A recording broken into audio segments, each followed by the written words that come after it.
Everyone, thank you for joining us here at Park Avenue Synagogue and for tuning into our live stream. I'm Ariel Boyman, and I wanted to share a few brief thoughts about Michael Solomonov and Stephen Cook, who I've been fortunate to be friends with for decades. I've known Steve since we went to high school together, and he was one of the few people I know who literally does everything well. Math, writing, sports, obviously culinary arts, blackjack, true story, you name it. He's a true Renaissance man, and yet is also one of the most humble people you'll ever meet.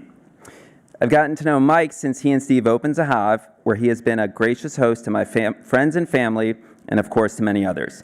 Together with Steve, he's responsible for elevating my Israeli food game, which was deeply rooted in beastly, falafel, and schnitzel. Like Steve, he's amazingly talented and humble. As you all know, Mike and Steve are co-owners of the trailblazing Philly-based hospitality group Cook and Solo Restaurants and beloved stewards of Israel's extraordinarily diverse culinary landscape. Together, they've been awarded 3 James Beard Foundation Awards, and Mike awarded 2 additional Beard Awards for his work as chef of Zahav, including 2017 Outstanding Chef. Zahav is their flagship restaurant that is widely recognized for celebrating the multitudes within Israeli cuisine in the U.S. and around the world. In 2019, Zahav became the first Israeli and first Philadelphia restaurant to win the James Beard Outstanding Restaurant Award. In addition to Zahav, Cook and Solo's suite of Philly concepts include the recently reimagined Dizengoff, Goldie, Kfar, Laser Wolf, Jaffa Bar, as well as Lila, both an event venue and catering partner for the Weizmann National Museum of American Jewish History. In May 2022, Cook and Solo partnered with Chicago's famed Boca Restaurant Group to expand to Brooklyn, bringing the second locations of both Laser Wolf, their Shupudiya sensation, and Kfar, their Israeli bakery and cafe, as well as Jaffa Cocktail and Raw Bar to the Huxton Williamsburg Hotel. In January of this year, Mike and Steve released their signature Impossibly Smooth Zahav Hummus, the actual restaurant recipe, exclusively at Whole Foods markets across the U.S. The rapidly expanding fried chicken and donut concept, Federal Donuts and Chicken, currently boasts 10 locations, and Cook and Solo is now expanding to Miami with the opening of their new restaurant concept, Aviv, an homage to the shared vibrancy of Miami and Tel Aviv. Mike is a member of the American Culinary Corps and was appointed by President Biden to the President's Council on Sports, Fitness, and Nutrition. Steve is one of the country's foremost restaurant minds, an alum of the Wharton School of Business and the French Culinary Institute. The duo has also co-authored 3 highly acclaimed cookbooks, Zahav, A World of Israeli Cooking, a 2 times James Beard Award winner, Federal Donuts, The Partially True Spectacular Story, and Israeli Soul, Easy, Essential, and Delicious. Like I said, these guys do a lot of things well. The coolest things, though, from my perspective, are that they did everything from scratch, and they've helped a lot of people along the way. Finally, thank you to our own Rabbi Neil Zuckerman for moderating tonight's dialogue. Before we begin the program, I wanted to remind our in-person audience that there will be a book signing following the event, as if you'd forget that. Rabbi Zuckerman, I turn it over to you.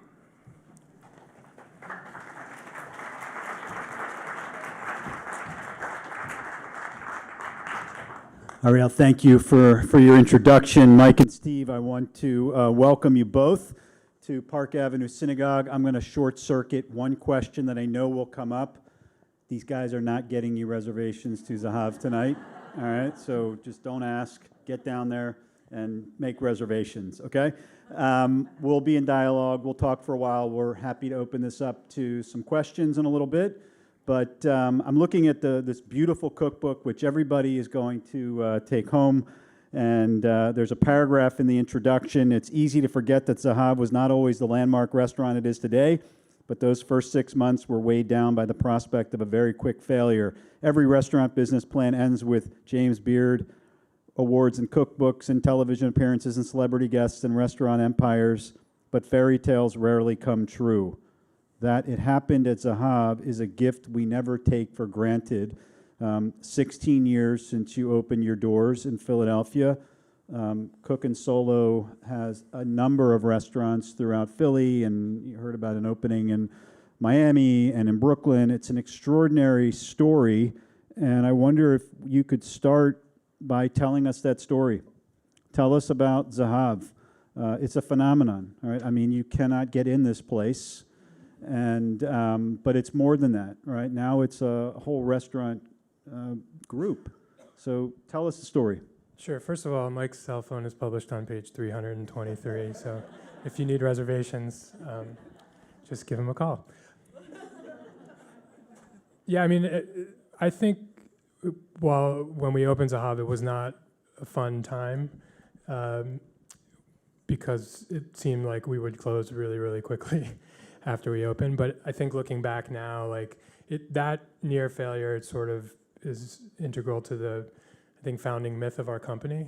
And I think it's always important to, you get to a certain level of success in this business and people are always telling you how great you are at everything. And sometimes you have a tendency to believe them. And I think the fact that Zahav was not an instant success is really grounding, because anytime, any new venture, there's never, especially in the restaurant business, there's never any guarantees for success. But I'll turn it over to Mike, but the first memory I have of Zahav was sitting on the back steps of Marigold Kitchen, which was the first restaurant that we worked at together, listening to Mike sort of daydream about how he would eat when he went back to Israel and how special it was at the table and how it felt to be at that table and how nobody was doing that in Philadelphia.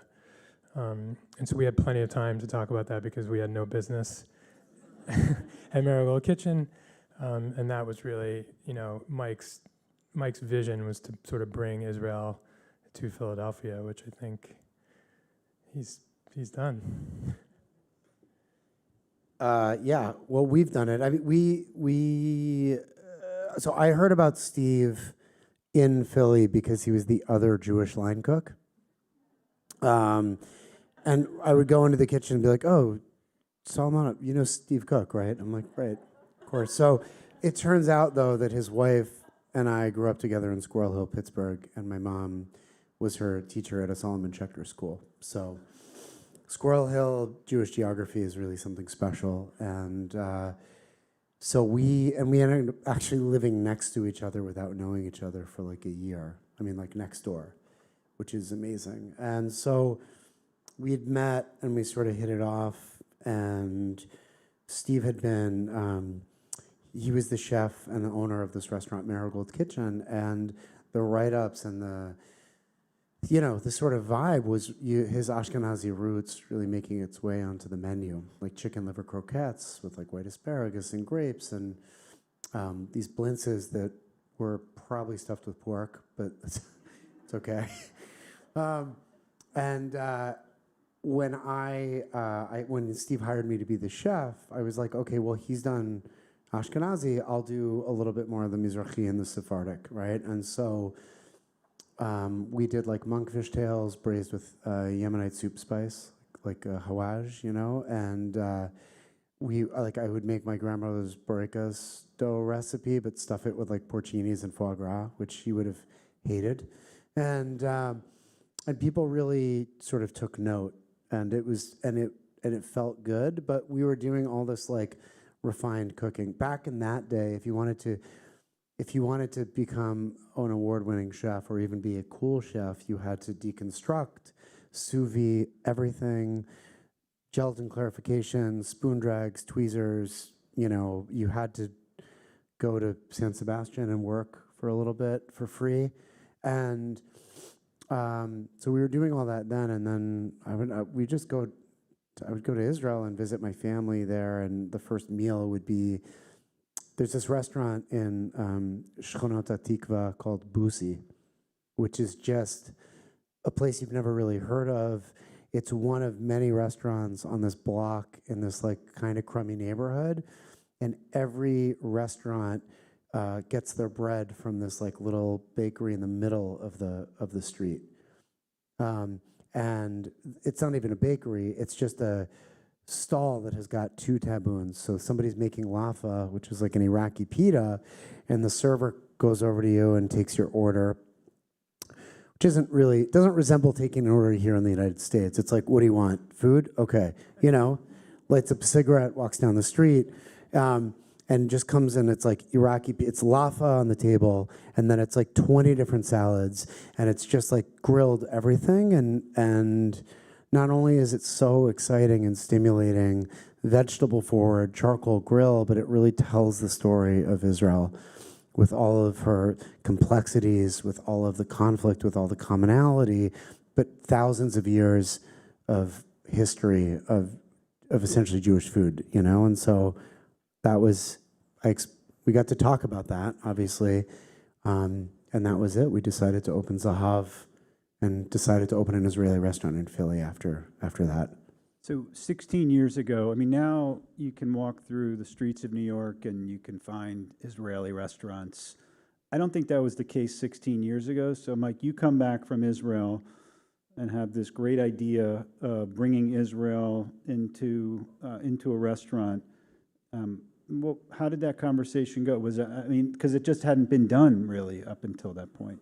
I mean, we would have these dinners for potential investors because we were gonna, I had opened Marigold Kitchen like on a shoestring, and Zahav was going to cost 5 times that much. So we were trying to raise money from investors, and we would host these dinners for them, and they would ask, where's the falafel? Because that's the extent to which people knew about Israeli cuisine. There was not, I can't think of another sort of Israeli restaurant outside of a falafel shop that existed back then.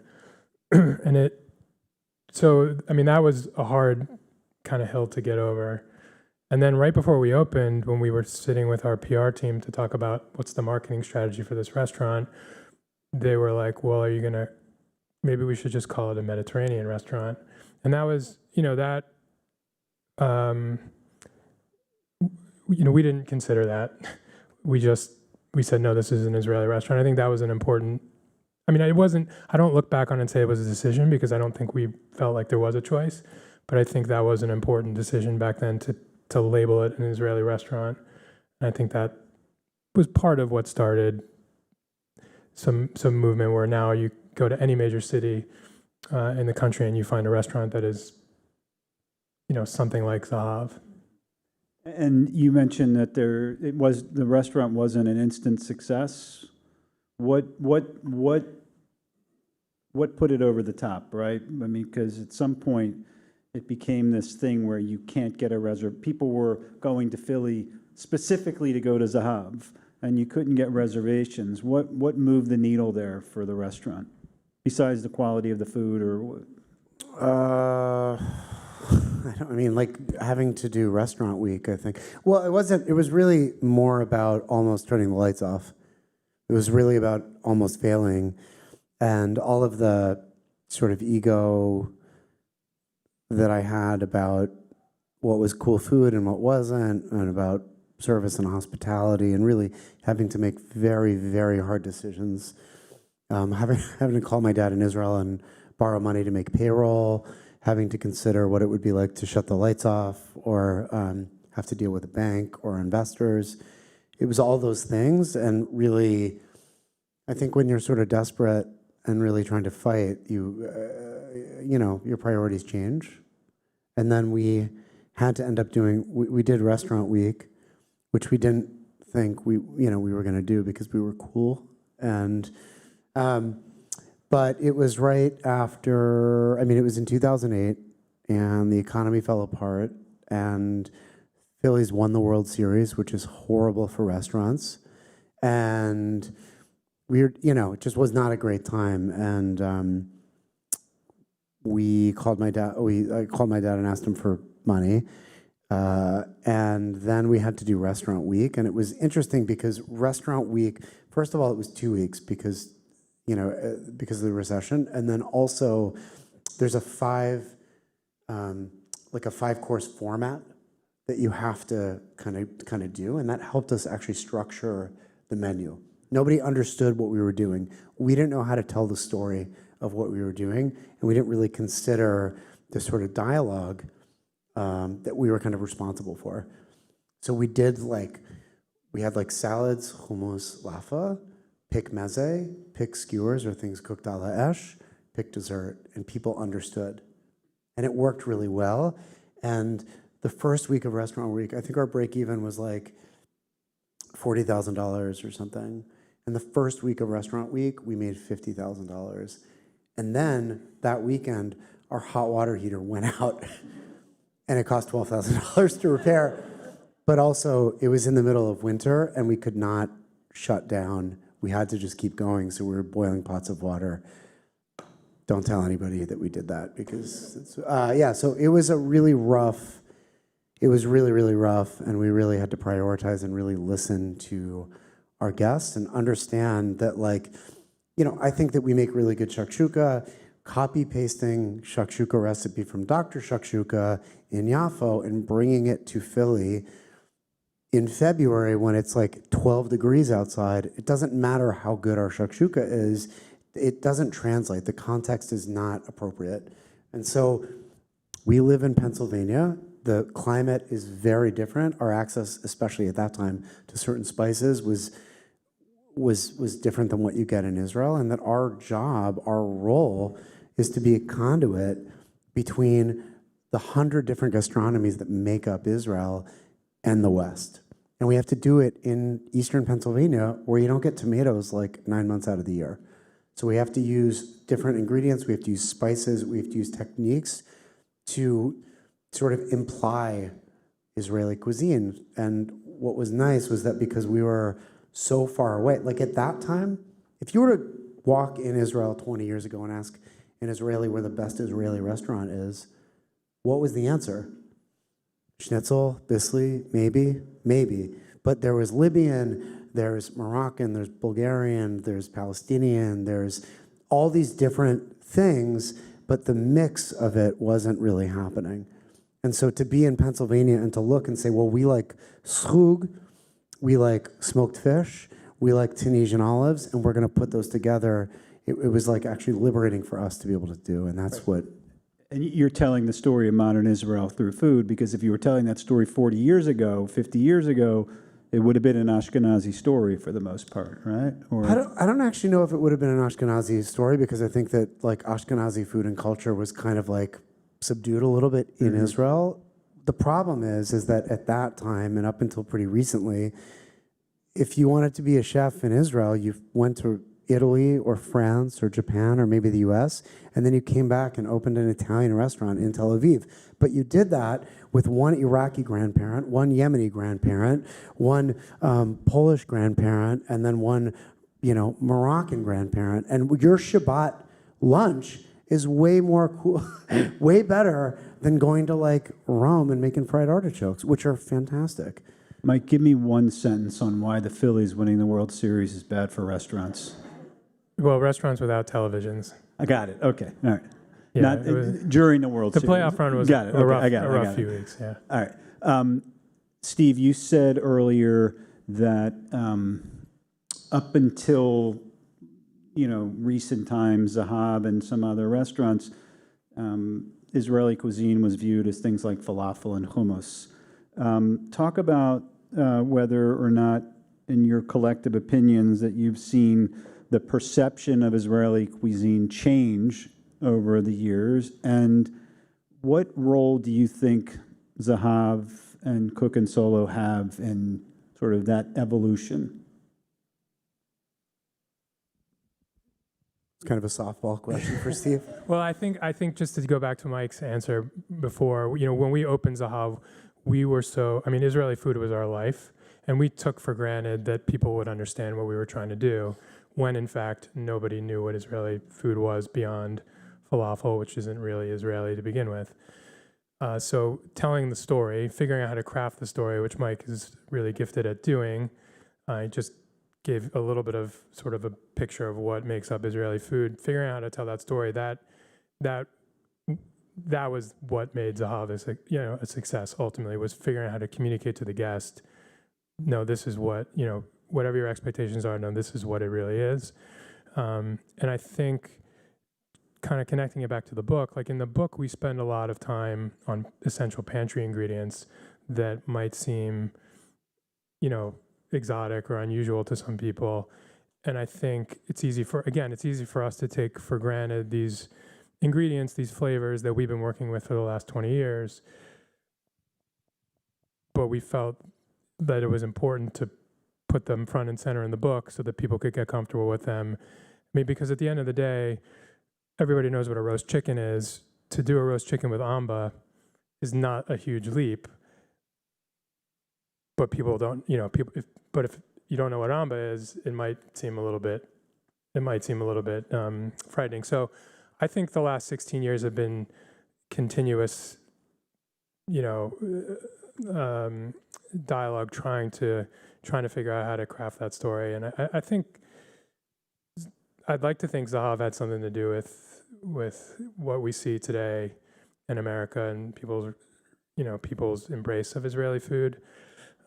We've tried to, in some of our other restaurants, we've tried to take it apart a little bit more. I mean, we do have a falafel concept. We've got a bakery concept doing borekas and Jerusalem bagels. We've got a shupudia, which, ironically, like when we opened Zahav, we felt like we needed to add a certain level of refinement to the menu because we were too afraid to do what we really wanted to do, which was basically what Laser Wolf became, which was just a charcoal grill and a bunch of vegetable salads. We felt like we needed to overcompensate.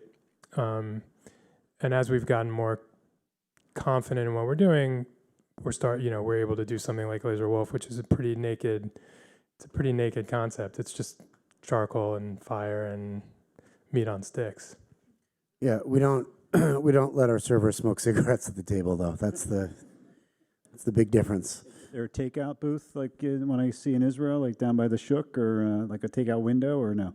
Not at Laser Wolf, no. No, not until the next pandemic. All right, let's talk about the cookbook a little bit. You mentioned it, Steve. This cookbook coincided, or the development coincided with the pandemic, when Zahav and other restaurants literally forced to, cook in the home. Food service in restaurants wasn't really an option for a while. Did you always plan to write a sequel to the first cookbook? Talk a little bit about the process of writing this book and where this sort of fits into the original business plan of Zahav, et cetera. I don't think any of the cookbooks were our business plan, but Zahav was, the original Zahav was,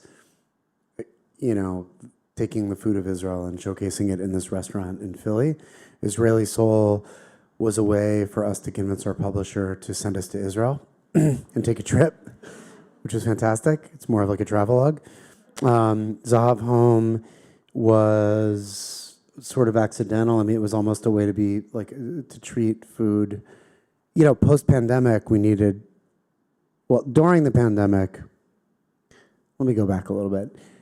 On March 15th of that year, we had 450 employees and 22 leases in Philadelphia. And then the next day we had really nothing, and it was still leases. Yeah. So we still had the leases. Oh yeah, those didn't go away. And we had things like people's insurance policies and fun stuff like that. And in restaurants, you bet on futures. And so it was a really abrupt, really dark sort of moment for us. And we had lived next to each other in South Philadelphia, right by Dickinson Square Park, which is kind of in Pensport. So, we spent a lot of time walking around the park, just sort of aimlessly talking about what we were going to do. And that sort of changed and got somehow worse. And then we would sort of like switch and talk about what we had cooked the night before. And what was the one sort of good thing I think about the pandemic was that it forced us to really cook like all day long. And I had lived in that house for a year or two, and I'd cooked dinner like maybe 3 times total for my family. Steve got to cook at home a little bit more, but when you're in hospitality and you're a chef, it's stress relief, it's cathartic, it's sort of a benefit or a privilege to be able to cook for your family that often. So we were cooking like 5 meals a day. I mean, it was a lot. I'd be like, it's 10 o'clock in the morning, time for your second breakfast, everybody. And I was like stretching phyllo and doing this. And it was really a way for us to also talk about things that were positive while everything else was falling apart. And after sort of we got back into restaurants, we talked about this idea of doing this home home cookbook. Steve has 4 kids. I have 3 kids. We like to cook. We have a lot of mouths to feed. We don't like to clean a ton. And we just thought, we'll go to my kitchen. We'll bring our team together that has worked and produced every one of our books. And instead of like having sous chefs and restaurants and this and that, we're going to cook everything start to finish and document it. And that will be this cookbook. And that was Zahav Home.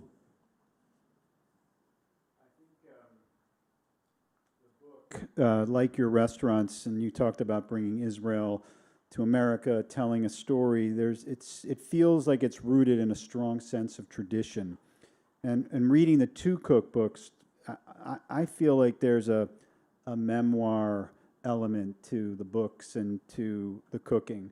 So I guess for both of you, how do the recipes in Zahav Home reflect each one of your Jewish heritages? How has your own nuclear family influenced the recipes, right? How do your own personal experiences, where you grew up, the fact that you have family in Israel, family history, shape the recipes and the narrative in the book? Well, I'll kick this over to Steve. I mean, I think that our life's work is representative of our ancestry, our family traditions, our culture, and where we come from. There's not anything that we do. Federal donuts might be a stretch, but there isn't anything that we do that isn't touched by our ancestry and our family.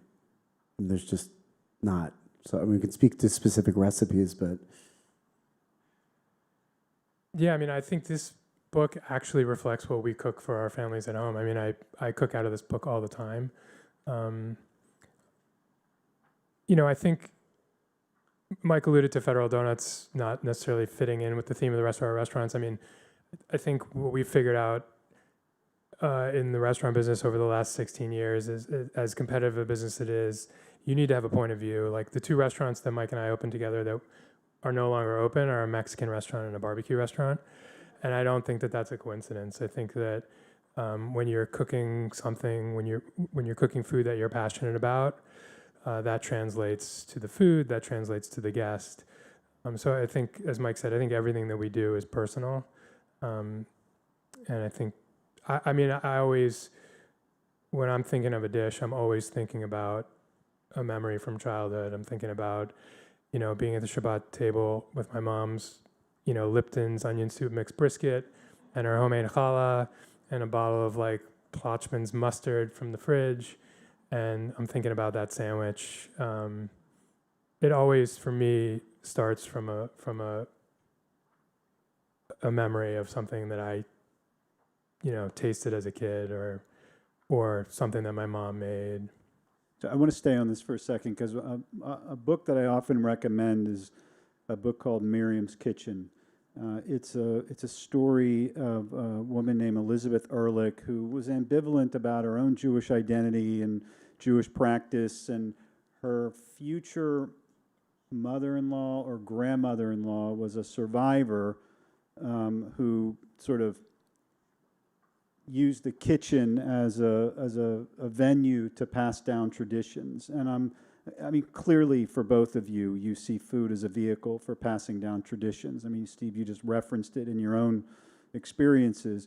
I wonder if you could say a little more about, right, what is it about food, right, that is such a powerful vehicle for that, and maybe a little more about how you experience that in your own lives with your own families. well, I mean, Jews love to eat. And we are, uniquely, our culture is based around holidays that generally involve food. So it's integral. I also think that because of the sort of mandate of Shabbat and because of every holiday, and even in the host countries during the diaspora, food, regardless of where you were, played such a huge role and also distinguished you from kind of everywhere else, because we had things like kashrut. 30 minutes. Okay. We had things like kashrut, right? So Yemeni Jewish cooking is different from Yemeni non-Jewish cooking because of kashrut, because we always have to have a dish that goes in the oven on Friday.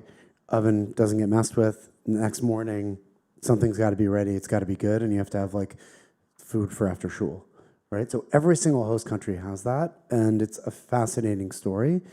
I would say personally, my relationship with faith is always changing. What is constant will be the smell of my grandmother's borekas coming out of the oven. It will always be the toasted sesame on top of the pastel that my brother and I ate together all the time. It'll be the my mom's brisket with coffee. It'll be the challah coming out of the oven. Those things are constant. Even parsley and salt water tastes good once a year, maybe twice. It's pretty good, but that I don't know, that sort of smell or that terroir thing that we associate with every single holiday is just very important. I will also say the deli or the appetizing at a bris, the pastries at a shiva, these things we know how to do this stuff. We know how to grieve. We know how to celebrate really, really well because we've been doing it for a very long time. Yeah, I mean, three things come to mind. I mean, first of all, I got into cooking so that I could take care of people without having to actually talk to them. And I think, food is one of the ways. How did that work out for you? Food is one of the primary ways that we take care of each other. Everybody we need to eat, and the image of the Jewish mother feeding, wanting to feed everybody, that's real. I also think in Judaism in particular, maybe you could comment on this, but I feel like the rituals, in and of themselves, are so important. Doing the same thing every year at the same time, and I think humans crave that. I think food is a big part of that. The food is associated, in Judaism, there's foods that are associated with, almost every holiday or ritual that we have. But I also just think when I'm thinking about food in my head, I can actually taste it in my mind, and I think the sensory aspect of food, the smell, the taste, the sounds of things sizzling, I think that is, I think everybody is in tune with that, and I think that's why food can be such a powerful connection between the past and the present. Yeah, I mean, I think that to your question in general, I think that rituals, and listening to you speak, there obviously is a ritualistic element to food and the role it plays, and rituals generally will bridge borders, right? So as we cross boundaries, whether it's boundary into life, whether it's a boundary out of life, into adulthood, into marriage, we overlay that moment with rituals to help ease that transition. And I think what you're describing, the role food plays, is real. And I was thinking before this dialogue, the 16 years since Zahav first opened, a lot's happened in the world, and to reflect. I mean, you already started it, Steve, but to reflect on the role that food can play, restoring a sense of normalcy when things feel very disoriented. And I'm wondering if either of you have any more to say about that. Well, I think it goes back to where this book started, which is, we've found, all of a sudden we found ourselves with nothing to do, and plenty of anxiety about the future to fill all of our time. And, there's, exercise and cooking, those are my two most effective forms of therapy. So when I am at sea, so to speak, and I'm I got to get myself back to center, I just go in the kitchen and start cooking. So I think that's always been one of the reasons that I've loved to cook, is how centering it is and how calming it is. And also I think that, if you don't love problem solving, then restaurants is not the business for you. But but over time, I think I've come to learn that like if you do nothing, like 75% of your problems will just disappear. Things that you thought were existential crises will literally just go away by doing nothing. And I think that sort of ties into this whole thing of normalcy. Like, you always got to eat. No matter what's happening in the world, you always have to eat. No matter what's happening in the world, like, you know, someone's going to come in at 8 o'clock and turn the lights on at Zahav and light the stoves and put the lamb in the oven and mix the bread. And, like, it's going to happen, you know, every night, no matter what is going on in the world. Okay, we're going to open it up for questions in a couple minutes. I have two rapid fire questions. Favorite recipe in the book, Mike? What do you got for us? People are going to be entertaining in the next couple weeks. I like the Pittsburgh salad. I like a lot.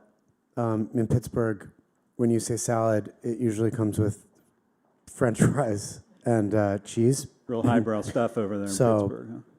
Yeah, you know, right, exactly. So the Pittsburgh salad is great. It also uses shifka juice or pickle juice to brine potatoes, which is really, really good. Yeah, I don't know. What's yours? We've been making the pakaila lately, which is, I would encourage everybody to try it. It's the most counterintuitive recipe. It's a Tunisian stew that's spinach and beans and potatoes. Usually meat. Our version is vegetarian, and it doesn't miss the meat. Turmeric, and you literally like burn the spinach.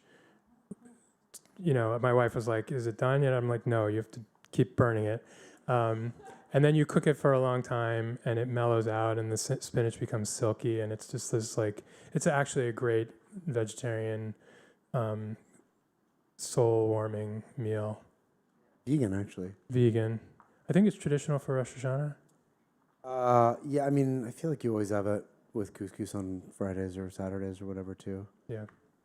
Yeah, it's so good. Picali is amazing. All right, Mike, you say something in the book that I think needs some explanation. I hate it when people start Yeah. a sentence with that. It's not quite as serious as you're thinking, but... All right, good. But it is important. Great. In the existential matzo ball debate, we vote for floaters over sinkers. And the real truth, whenever you try the fancy stuff, it always fails. Please, floaters versus sinkers. Make your case. Floaters all the time. Sinker is too dense. I feel like they're undercooked. They're failed matzo balls. When I was at Marigold and I was still trying to show off, we got hired to do a Seder for a fancy person. And I was like, I'm going to make foie gras matzo balls. So I bought $1,000 worth. And Marigold did not make money and probably lost a lot of money, right, Steve? So I bought like $1,000 worth of foie gras, and I rendered out all the fat. And instead of the schmaltz, I used foie gras fat, right? And I made this big batch of matzo balls, and they all freaking sunk, and they were inedible. And I was freaking out, and I called my aunt, and she's like, "You just buy the Manischewitz matzo ball mix. What's wrong with you?" And I was like, "Oh." So yeah, I mean, I just feel like when it comes to things that are unleavened, the fluffier the better, right? Do you have a different? I like a dense matzo ball. I'm not going to lie to you. I just, you know, but it's not like fluffy ones are bad. I just, you know. Right. I mean, it's like, all right. Fluffy ones are good. Yeah. Okay. Okay. All right, that's okay. All right. Okay. So we'll agree to disagree, talk but about this. I defer to you because I know nothing about I just feel like when you're wolfing down things that are starchy and unleavened, you just need a little bit of air. You need some space. It's in the book. You can read about it on page 87. There's a whole spread here of making matzo ball soup. So let's open it up. Some questions? Yeah? Okay. Questions? All right, we're walking around with some microphones. Here we go. I'll be the icebreaker. Okay, I have two questions. Hi. One is serious and one is fun. First, the fun one, which is how similar to The Bear is it working in a restaurant? And the second question is, what would you do differently? Like if you had to do it all over again, what would you do differently? Well, Maddie Matheson does not work at Zahav. He's eating at Zahav. Yeah. That's the similarities. Maddie Matheson's been in our building. I don't know. That's a different kind of cooking, I guess, than we do. Yeah, it's pretty different. Some of the anxiety is similar. I feel like I love horror movies, and usually after dinner service, I go home and drink tea and watch like Texas Chainsaw Massacre because it's relaxing. And I watched 3 minutes of The Bear, and I was like, I can't do this. I can't do this. What would we do differently? I don't know. I'm really proud of what we've done. I don't know what I would do differently. There's a couple of now closed restaurants that I probably wouldn't open, but I don't know. I think we've learned some expensive lessons, but it's been, I don't know.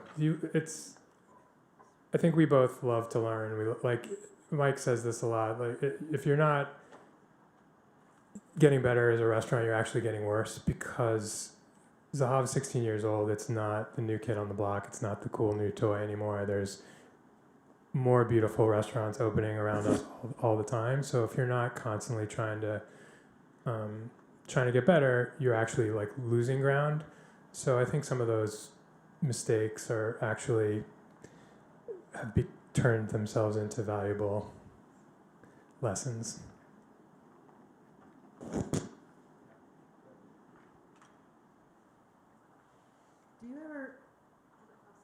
Do you have a relationship with Ottolenghi or other Israeli cooks, chefs? We Sorry. do. We do. They're wonderful. No, I don't know. They love to interrupt. It's weird, the Israeli chefs.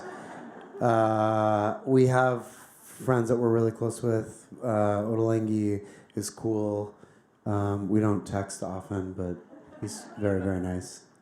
I don't know.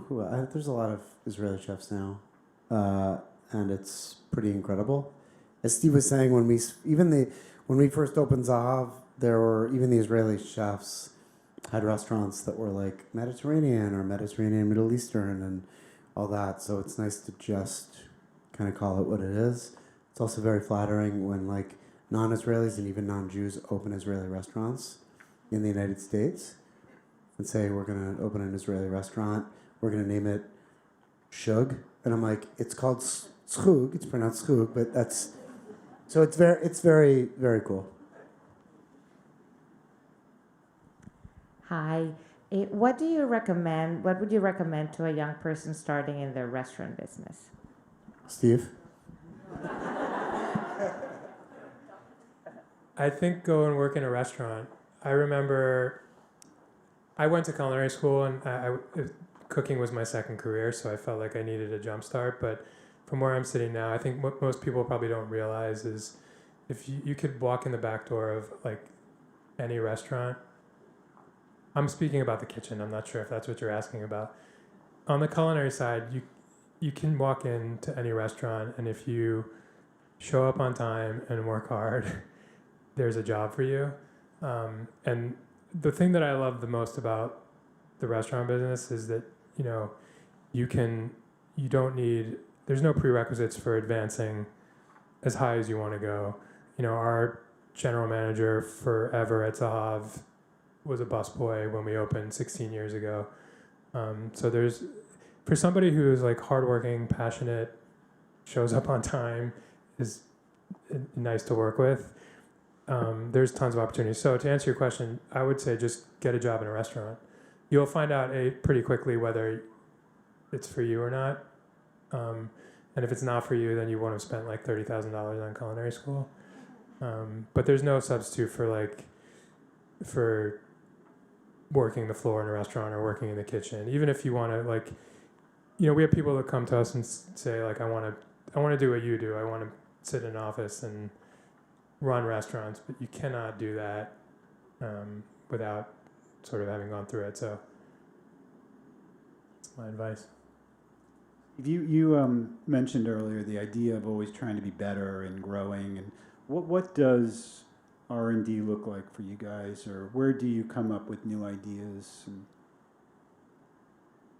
I mean, we haven't been able to really travel to Israel together, unfortunately, that much recently. But a lot of times going to Israel and eating, 30 meals in 4 days is a source of inspiration. It's really, it's really fun to see. Like, to your question, like, it's really fun to see in our organization. There's half a dozen people who've worked with us for over a decade, and we've watched them grow from line level employees to partners in our business now. And it's fun to, we're not getting any younger. It's fun to have that energy in the system and kind of work with those folks to kind of come up with new ideas together. But I think a lot of travel in Israel, a lot of eating.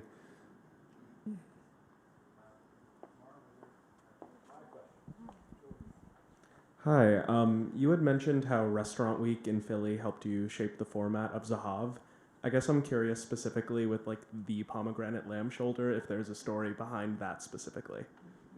Actually, there is. Zahav was delayed, and my family decided that we should have Seder in Philly because there wasn't that much going on. And my family has boundary issues.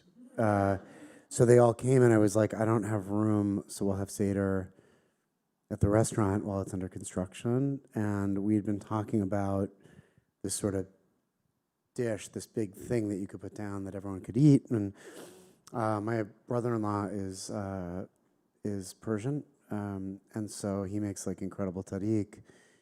And the idea of using charcoal or smoke to sear before you braise, we were just kind of into. And so we had lamb shoulders that were brining. We barbecued them over charcoal and then just dumped pomegranate juice, wrapped them, and then cooked them at very low temperature for a long time, made tariq, and then just glazed the lamb. And that was it. I mean, that was what I served for Pesach for my really obnoxious family. And they liked it. And we've changed it a little bit, but yeah, it's been on the menu forever. I have a wonderful family, too. They just sometimes don't know how to just back off,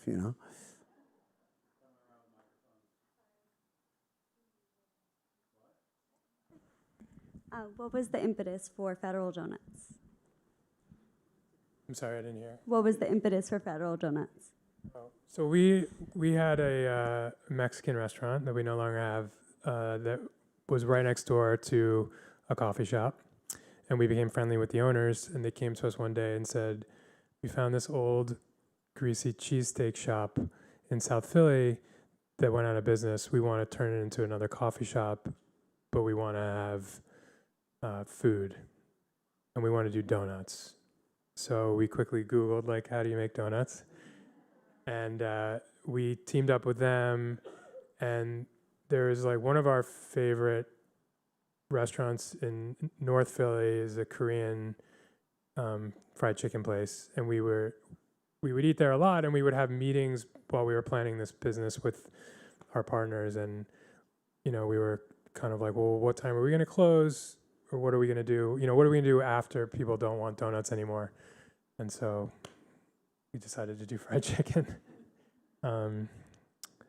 That's the story. It was kind of like we had these big restaurants that were all tanking, and then we opened 5 partners, just like threw in whatever savings we had left.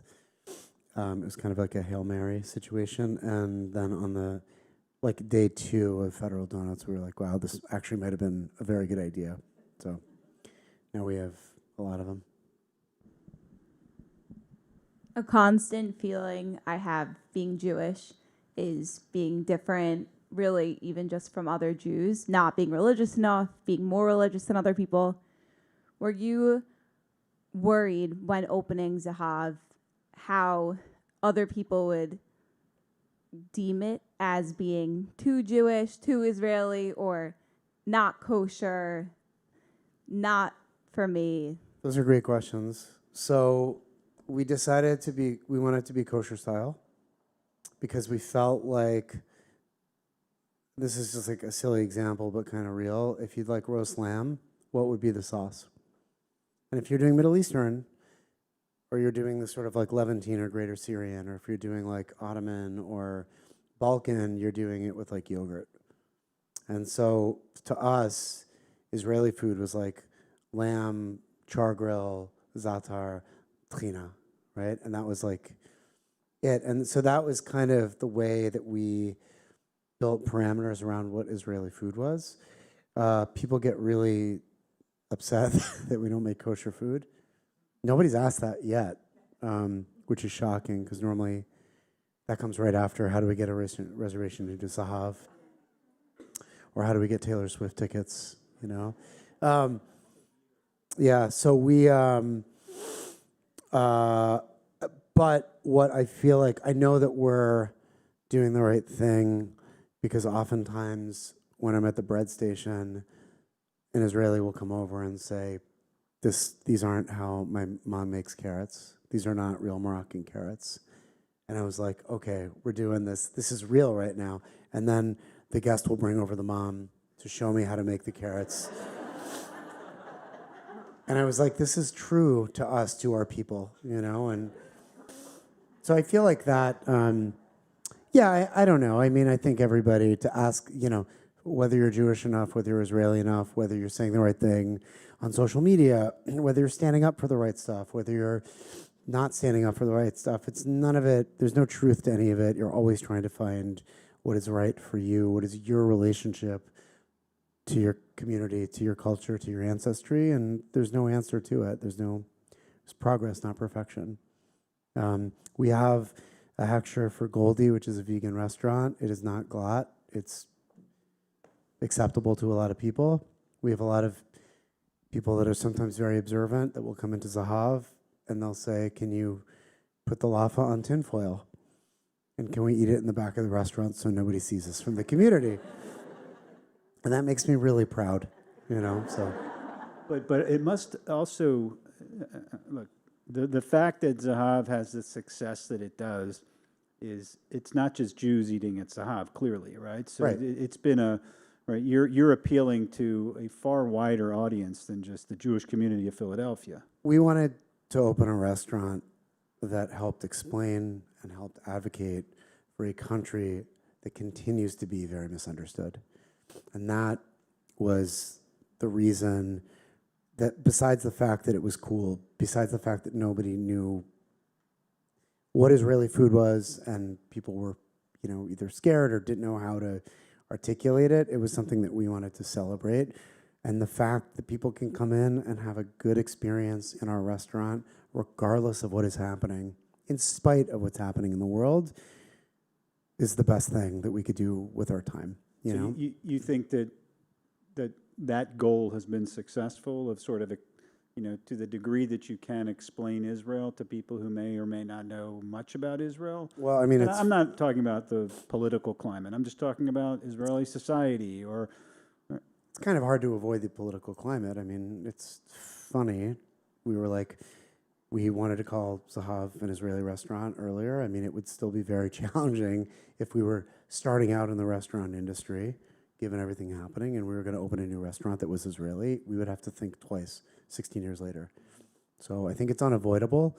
But for us, for people to have a good positive connotation about kind of who we are as a people and this incredibly, incredibly diverse, storied, fascinating cuisine that only exists in one place is, I mean, if people leave our restaurant with a smile and if they come back, that to us is the proof, and that's in a way the best hasbara that we could be doing. yeah, I'm trying to imagine, Steve, the conversation with your investors that you started with about calling it a Mediterranean restaurant versus Israeli. If that were to happen today, you know, would you have the ability to stand as strong as you did and say, no, this is Israeli, it's not Mediterranean? I think that we would. I mean, back then we didn't consult our investors on that decision. We presented it as such, and I think our investor group, which is incredibly supportive, some of whom are here tonight, like I think that, our track record makes everybody comfortable that we're making thoughtful decisions.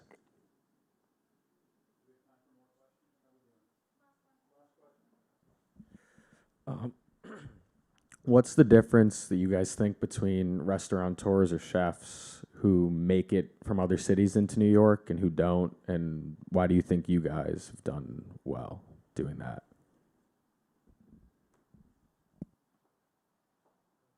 I mean, it's a very hands-on business. You cannot phone it in, and I think we partnered with an operator in New York so that we could, so that when the dishwasher calls out, we don't get that phone call. But you cannot. It's very difficult to be an absentee restaurant owner. You have to be in the restaurant. You have to walk by the table and see the dirty plate that needs to be cleared, or go in the kitchen and see,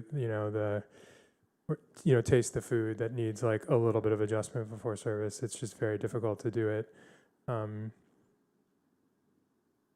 remotely. And I think our growth has always been sort of tempered by, do we have people in our organization that are ready to take that next step and, act like owners and become owners themselves? Because I think if you don't have management on site that's either an owner or acting like an owner, I think it's really challenging. Not impossible, but really challenging. That was my last question of when are you coming to New York, but you just answered it. So, we love it when New Yorkers come to Philly to have dinner. And I got to tell you from my experience today, which was driving from Williamsburg to Central Park to then going to Macy's to pick up stuff that I left from a demo yesterday to driving here, I could have gone to Philly and back.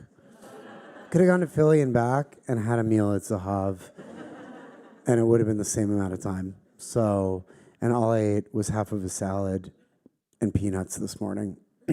So what you should do is just get on a train. It will take an hour and 20 minutes. Come to Philadelphia. The beautiful thing about Philly is that rents are kind of normal. Cost of living is kind of normal. It's a magical place where oftentimes our guests and our team share the same zip code. It's the kind of place also where immigrants can open restaurants. So we have an incredible Chinatown, the most incredible pub and cuisine, Vietnamese cuisine. You can walk across the city.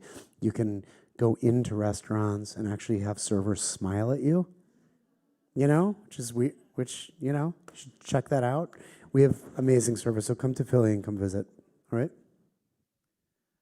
you heard it. They're letting you in the restaurant. Reservations will be available. I want to thank you both for making the trip to New York, for being with us tonight. I know you're signing some books outside. I want to thank everyone for being here, and have a wonderful evening. Thank you.